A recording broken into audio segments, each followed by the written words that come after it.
Mateo chapter 24 verse 1. Lumabas si Jesus sa templo. Paalis na siya nang lumapit ang mga alagad at itinuro sa kanya ang mga gusali ng templo. Sinabi niya sa kanila, "Nakikita ba ninyo ang mga gusaling yan? Tandaan ninyo, darating ang araw na wala riyang matitirang bato sa ibabaw ng isa pang bato. Lahat ay iguguho." Habang si Jesus ay nakaupo sa bundok ng mga olibo, lihim siyang tinanong ng kanyang mga alagad, "Kailan po ba mangyayari ang mga sinabi ninyo?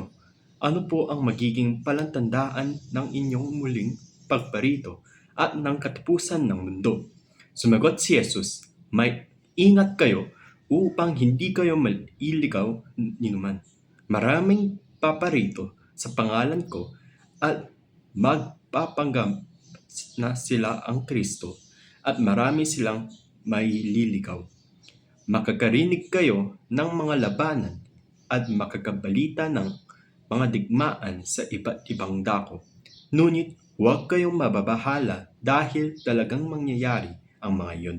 Bagamat hindi pa iyon ang katapusan ng mundo. Maglalaban-laban ang mga bansa at gayon din ang mga kaharian. Magkakaroon ng taggutom at lilindol sa maraming lugar. Ang lahat ng mga ito'y pasimula pa lamang ng mga paghihirap na tulad sa isang babaeng ng anganak. Pagkatapos ay kapupuotan kayong lahat dahil sa inyong pagsunod sa akin. Isaksakdal kayo upang pahirapan at patain. At dahil dito'y marami ang tatalikod sa kanilang pananampalataya. Mapupuot sila at matataksil sa isa't isa.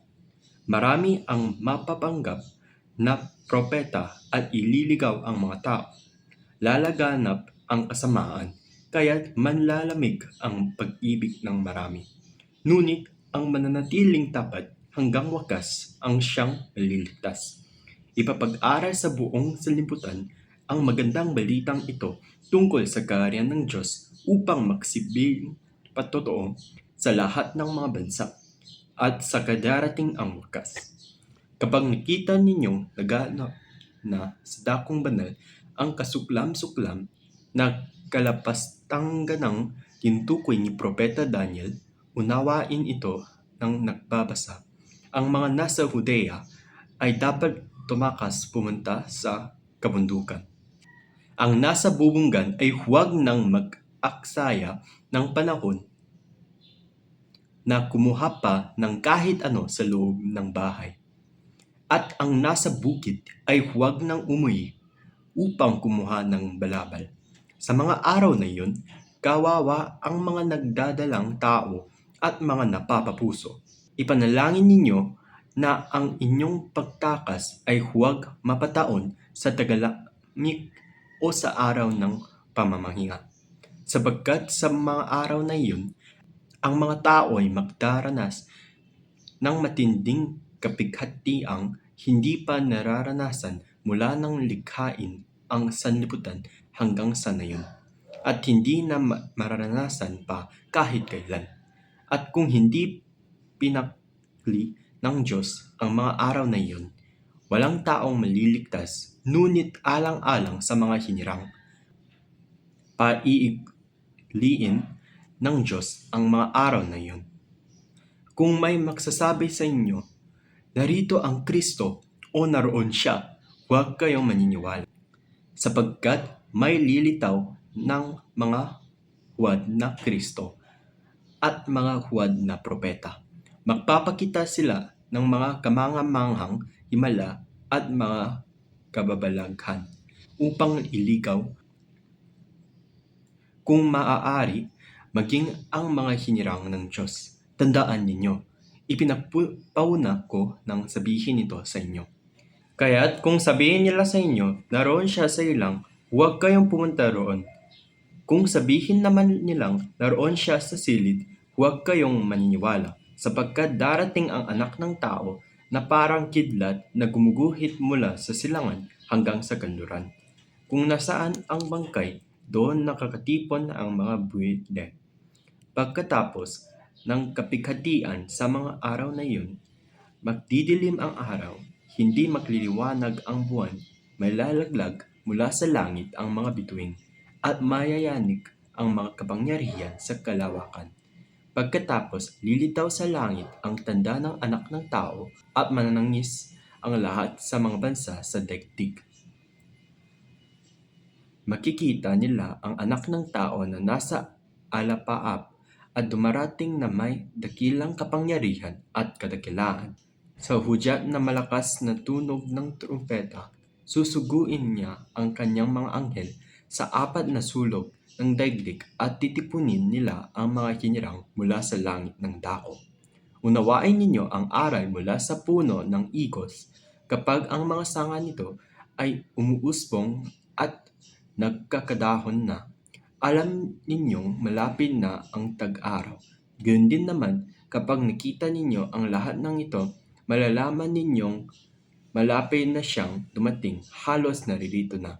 Tandaan ninyo, magaganap ang lahat ng mga ito bago maubos ang salinlahing ito.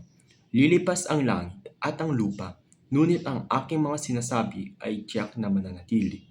Ngunit tungkol sa araw at oras na iyon ay walang nakakaalam, kahit ang mga anghel sa langit o maging ang anak man, ang Ama lamang ang nakakaalam nito. Ang pagdating ng Anak na Tao ay tulad noong panahon ni Noe.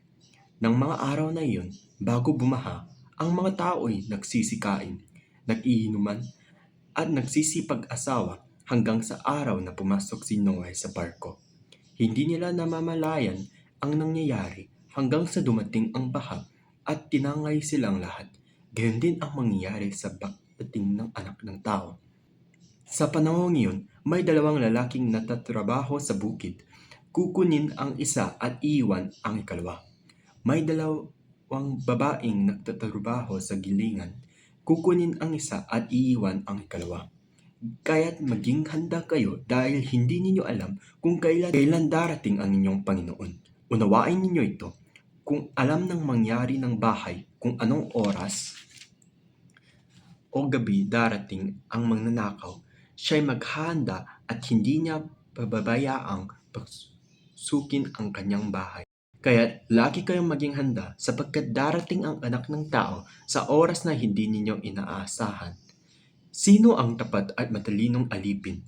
Hindi ba't ang pinamamahala ng kanyang Panginoon upang magpakain sa iba pang mga alipin sa takdang oras? Pinagpala ang aliping iyon kapag dinatnan siyang tapat na nalilingkod sa pagbabalik ng kanyang Panginoon. Sinasabi ko sa inyo, gagawin siyang tagapamahala ng kanyang Panginoon sa lahat ng mga ari-arian nito.